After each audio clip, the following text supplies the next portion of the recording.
როდესაც კალაძის შეუსრულებელ დაპირებებზე ვსაუბრობთ, ხშირად ქართული ოცნების მხარდამჭერები შემოდიან ხოლმე კომენტარებში და გვსაყვედურობენ, რომ კი მარა რაც დაგვპირდა და გააკეთა, იმას რატო არ ამბობთო და დღეს უნდა ვისაუბრო ზუსტად მაგაზე. აი, რო დაგვპირდა და მართლა რო გააკეთა კაცმა, ეგეთი რაღაცა არის ღამის ეკონომიკა. ღამის ეკონომიკა. თქვა რომ გააკეთებდა და აგერ თბილისი არის კავკასიის რეგიონში ნარკოპრიტონების, კაზინოების და ბორდელების ქალაქი.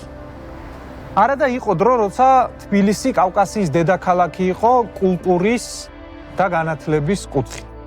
ვიღაცა იტყვის, რომ კი მარა თქვენ ეკონომიკა არ გინდათო და ეკონომიკა ეგეთი არ გვინდა.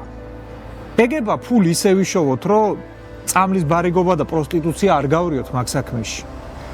და კითხვაზე თქვენ რომ გაიმარჯოთ, თბილისის მერი რო გახდე, შენ რას შეცვლი?